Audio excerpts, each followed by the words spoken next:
Hey guys, Andy N, Spoken Label, back in the house on a Sunday afternoon. It's not raining. It's not raining. Not raining, yes. First time it's bloody year. It's not bloody rained on Sunday afternoon, so it's nice. So we're over to London today, yes, to the Chris Hemsworth fan club in London. We've got a dear friend of mine today. I'm not seeing him in ages, but he was been a regular over at Speakeasy, but he's now in London at the moment. He's ran away from us, he has. And he's got a wonderful name, another Andrew, but Drew to I think everybody else. We've got the fantastic Drew Garty with us. How are you keeping, mate? I've not spoken to you in ages. I'm doing very well, Andy. I should stress I haven't run away from you or from the speakeasy, but I've certainly run away from the rain. We don't know what it is down here. Southeast London is warm, it's balmy, it's almost tropical.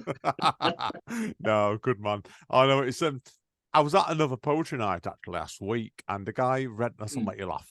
I'm going off on a tangent already, but I love that. That's what I love about talking to you, Drew. Is we had another guy read the poem. I said, "A Day Without Rain in Manchester" it's called, and we're all asking him, what day was it? What day was this year? And he actually named the date, and I thought nobody else believed him. So, says it all, mate. So, but anyway, listen, Drew. Obviously, like I know you quite well, mate, but our audience may not. So, give us the spiel then. Where did your creativity come from then, first of all? I mean, my background is Scottish. Born on the East Coast, I still consider myself a Scot before a Brit, but we all do that kind of thing.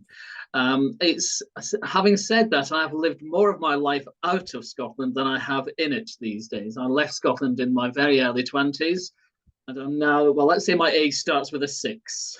Yeah, but you don't care, like, do I'm you? not quite Basically, sure how right? it got there, but it does. But I mean, I've also lived in Wales as well as many times in England, and London is sort of the next transition almost.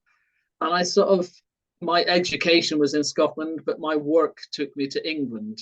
And I came through a rather unusual pathway of a good education from a working class background. And the education really got me out of what my mother said would be a factory or fields future if I didn't get educated, which was true. Mums. So I got the education which opened doors to posh boy professions, and I actually joined a large city bank, Standard Chartered, and that's where my career started. And I spent 10 years with them before. I still don't quite know why, but I moved into medicine. And then I spent the remainder of my career in medicine and kept going. I'm now retired and I'm happily retired. And I think extending from that, I had never really thought about creativity. It was academia, it was banking, it was finance, it was medicine, and creativity didn't come into, and you didn't get the time for creativity. But I think looking back, it was also that when I went to school in Dundee, my hometown, it was a very different era. They certainly wouldn't get away with much of what they did with me back then in a modern world. So I joined secondary school, I was 10 years old, and they apparently identified that I had some brains. As a result, they decided that creativity was not necessary. It wouldn't advance a working class boy, it wouldn't do him any good. So they removed art, music, even sport, everything in that nature, but they replaced it with Latin, Greek, and English literature. So I got the most wonderful education on the state, I should add, but I was simply told that creativity wasn't necessary. Fast forward until around 5, 6, 7 years ago, I suddenly thought, can I do this or not? And I wrote my very first piece and found I liked it. And that's where the creativity began to actually form. Wow. I've come across quite a few stories like yours before, Drew, and it's my case. I started writing when I was 10, and I'm 52 now, Yeah. so it's like, but I've wrote all my life. But I've heard a few people like you that had good education, and like they found it the calling later in life, didn't they? Really, so Yes. it's like, have you always been a prolific reader over this time? Then have you all? I used the to be. non-technical stuff, I should say. So I think that's it. I was a prolific reader up until I started studying medicine. And then you have to sort of consider I was studying medicine before the advent of computers. So everything I learned was the huge tomes of Gray's Anatomy and things like this. So reading became a necessity and not a pleasure. And that fell away. And I still haven't really fully recovered that. My partner is an academic, and the house here is filled with literally thousands of books. Wow. And we're almost at polar opposites. But I think the reading from my early days in school, and certainly I credit, this is a shout out to George McCluskey, if he's still with us, my English master at school. I was a 10-year-old boy in my first year English class, and he read me my first ever poetry, and I have loved it to this day. And it was Walter de la Mare's The Listeners, and it's still my favorite poem. The influence he had on a very young working class boy is now with me still more than 50 years later. Brilliant stuff indeed. Now, obviously, I know you through Speakeasy, but I'm Speakeasy wasn't your first rodeo, if you know what I mean, right? So I suspect. What made you want to start performing your poetry out then? This stems back to when I was first writing. I realized actually I enjoyed it, and I didn't have much in the way of thoughts beyond that. And then a friend of mine who's actually come to Speakeasy with me once or twice, he asked to hear some of the pieces, which I reluctantly read. Now, I'm not a shy person, as you know, but as far as I was concerned, I was doing this for me. And he asked me to read a couple of the pieces, which I then did. And he says, but these should be read. He says, there's a natural humor to them. He says, you're not trying with the language. There's not full of metaphor and angst and things like this. I says, well, no, that's not why I've written them. He persisted a little, and I thought about it. And I then said, well, I'm not going to perform them until I'm ready to take the criticism, negative and positive. I says, I've got to be prepared to stand up there, read out my work, and someone may not like it. I says, it's fine when you've got lovely friends saying, oh, that's great. Yeah, I said, once I got to that stage, I began to just sort of really sort of poke little places here and there and just see what they were like. So Dulcimer and Speakeasy was certainly about the midpoint when I was doing things. It became one of the better ones for the vibe that it gave and the relaxed atmosphere. There's one or two others I tried that were much too formal and were a little bit too narrow in their scope of what they wanted to hear, and it was quite obvious. So there was a little bit of a learning curve. But I also did it where I live in Manchester. I sort of ended up doing poetry readings for some of the apartment residents and things like this. Oh, did you? I would host pizza and poetry Sunday afternoons, and some friends would come round, we'd have pizza, and I'd just read. And it was my way of sort of testing out the new work and sort of ticking the boxes to see what they responded to, etc. And from there, I've never wanted to go I'm not afraid of an audience. It doesn't matter what size. I used to lecture anyway. But it's never been a huge desire to sort of move further than that. I do it still purely for enjoyment and the social aspect when you come to these things. Now, you walk into somewhere like Dulcimer, and from the first time, suddenly people remember you. And the same has happened here in London. Now, people stop me in the high street. Oh, I heard you read. And that's that. So the poetry, I think, as I got into these areas, I'm comfortable at this level. But it gives me a sense of community to actually take part at the same time. Brilliant. Yeah, I can see that straight away with you. If people ever see you on stage, you're definitely comfortable on stage of it.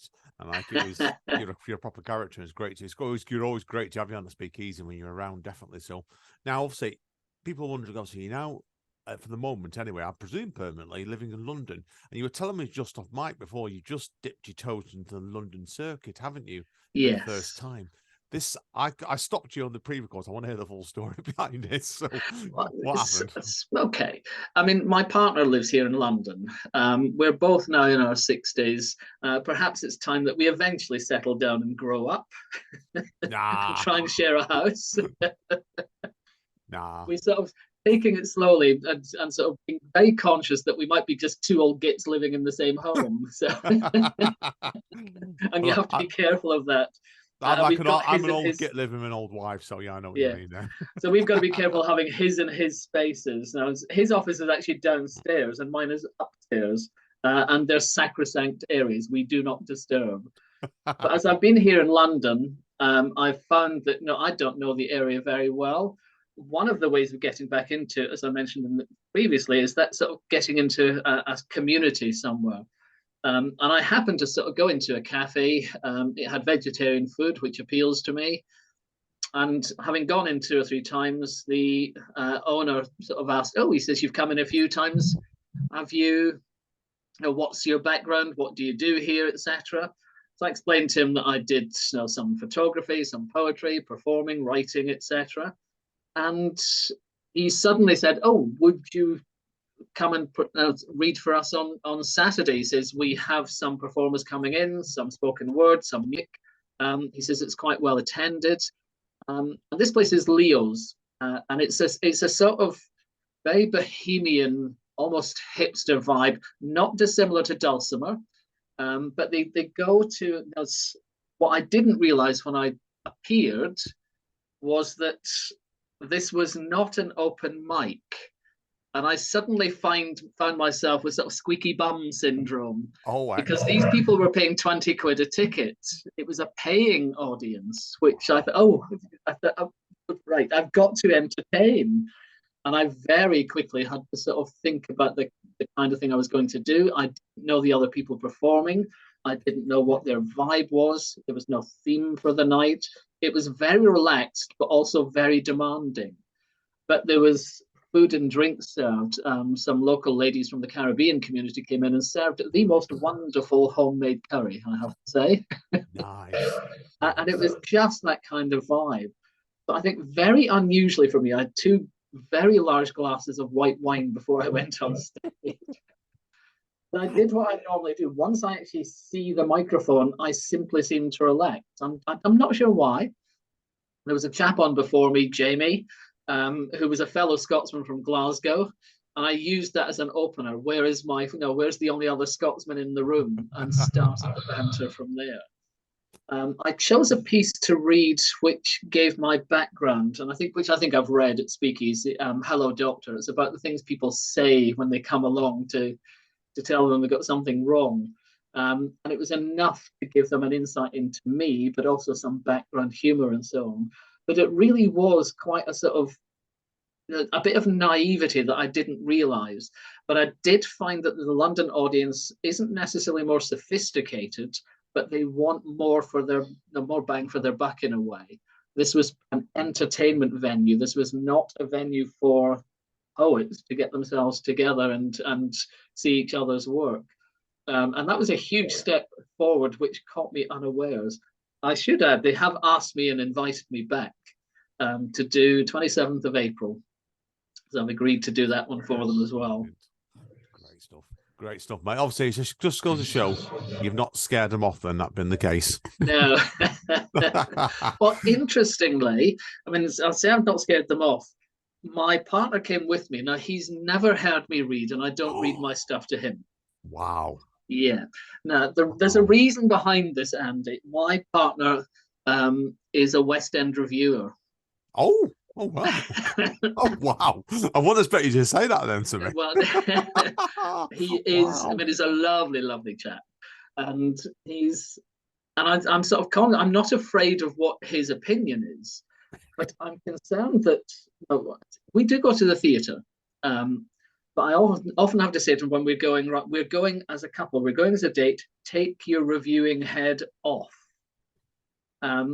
And he did ask to come to this place with me, and I said, well, you're coming as my partner. It's support, it's the smile, it's the round of applause, it's the well done, dear. I says you're not there to give me a review. It was when we got home. He did say, he says, "Oh, would you like me to tell you what I thought?" I says, "Well, yes." I says, "But you've got to have an honesty." And he said it was the wrong piece to read.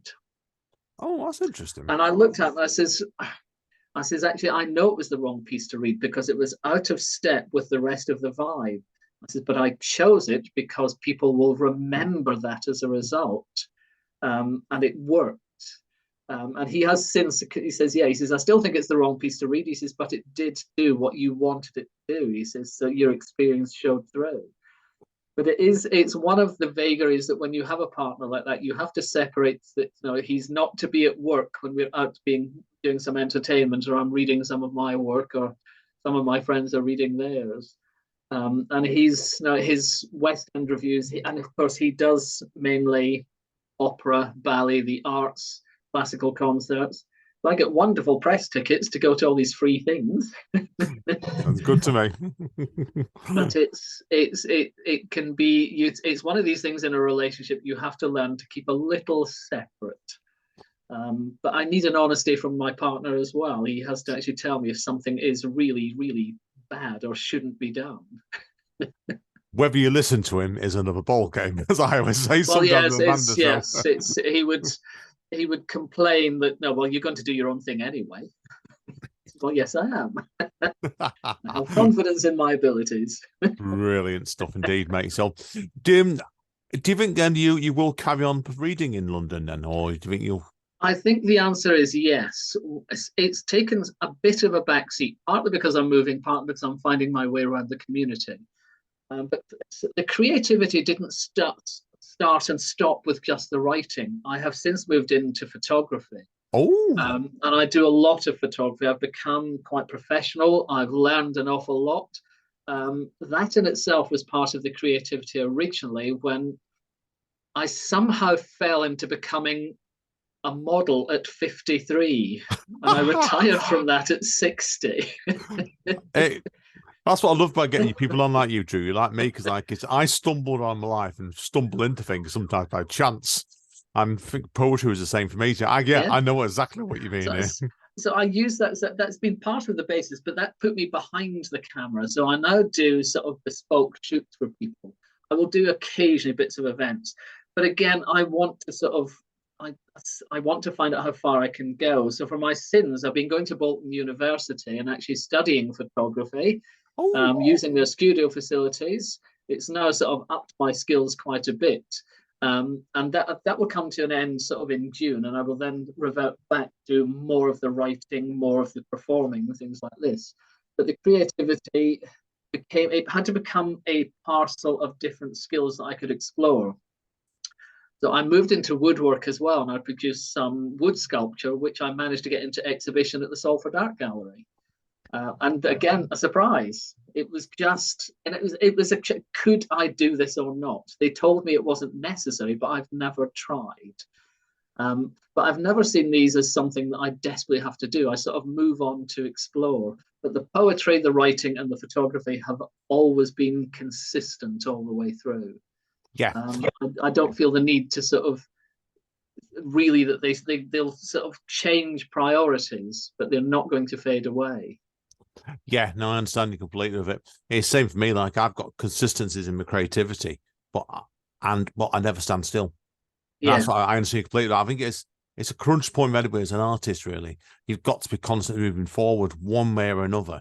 So otherwise you end up going around in circles, and I don't think it's good for yourself as a person anyway. That I mean, when I say I'm not sort of performing writing as much, it doesn't mean that it's not in your head.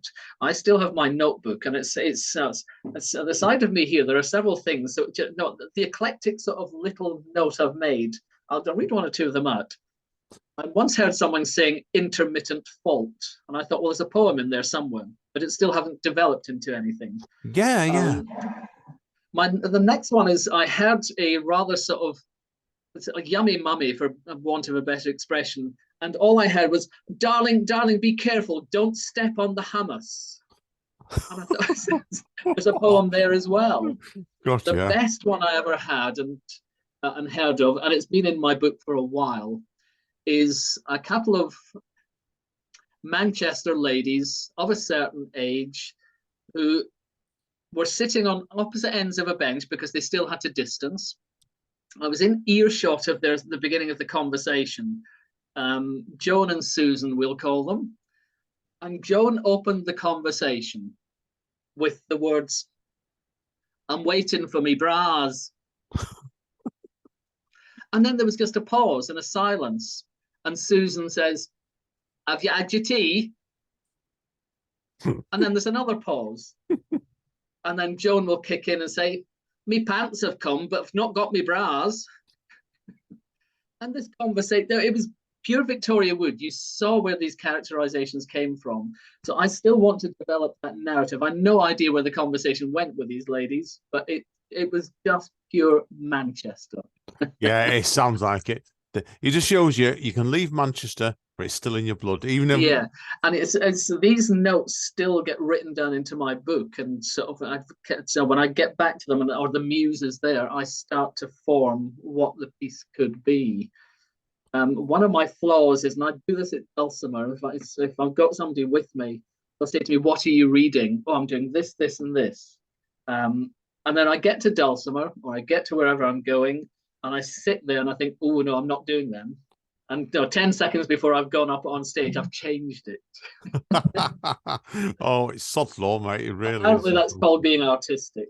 Oh, God, yeah. Can I get complete? It's called the diva's temperament, right? Never been satisfied. What do you want to?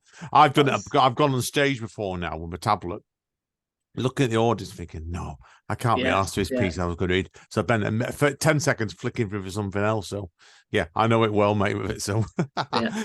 Well, I never considered myself to have the diva temperament, but it's definitely there.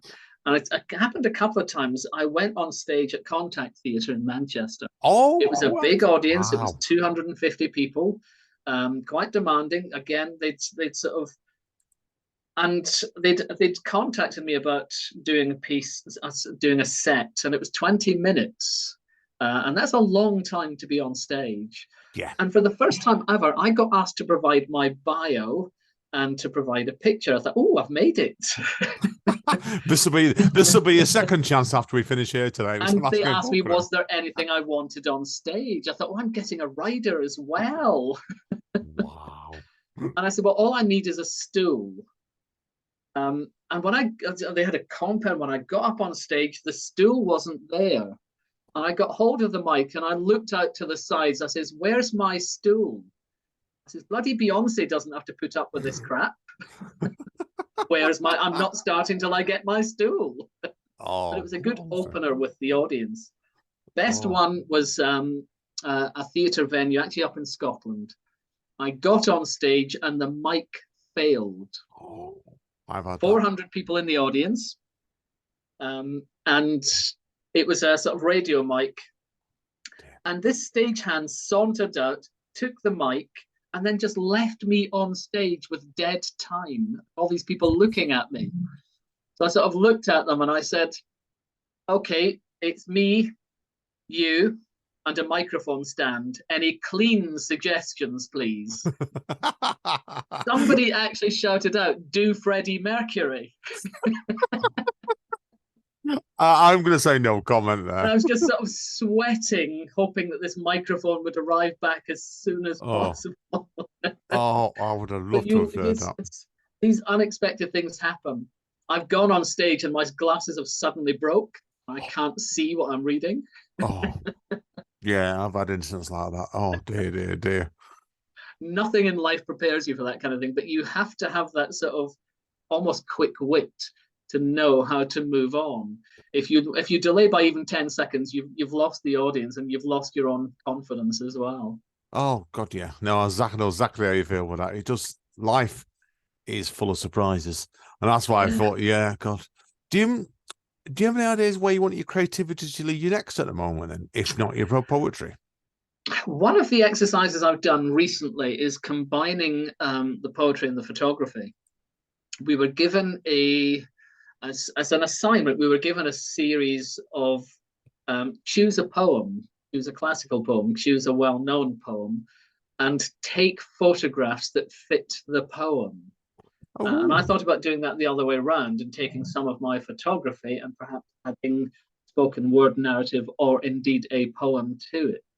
As you know from much of my work, I'm very much a fan of the rhyming couplet and the humour and the change of pace and rhythm that you will get in some of these poems. And it's quite a challenge to actually combine something like photography, which is very visual art, with the poetry, which is an audible art, of course. Yeah, of course, yeah. The two can be very different, and you don't think about combining the two. And that might be somewhere that takes me a little bit sort of off at a tangent, and just to see how I can do that. My overriding sort of thought whenever I do something like that is there is no. One of the reasons I'm comfortable with the work that I do now is it's not a question of pass or fail. As an academic, we were always measured by a pass mark. And it took me a couple of years to realize that there isn't a pass mark applied to your poetry and creativity. You can simply do it. And if I'm happy, then it's fine. Yeah, of course. There are some pieces that I think, no, I don't want to read this out. Or no, that's not what is really going to be comfortable for an audience. And part of that creativity is the catharsism that you would get. No, we did it through pandemic to help us get through. When we have low mood, when you have anxiety, when you have depression, when you're going through a period of bad health, when you're going through a period of happiness. And sometimes these things are very personal and not meant to be read out. No, great. So that's the aim really going forward. I will still go in that vein, but perhaps look at a different tangent for the creativity. No, brilliant. Good luck there, mate. Definitely so.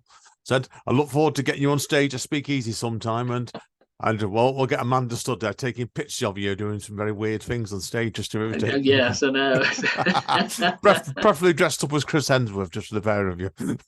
Well, I mean, I think I can recall, Steve, when I wore the kilt standing on stage saying Drew was the only one that got the email about the dress code. Yeah, I know you do.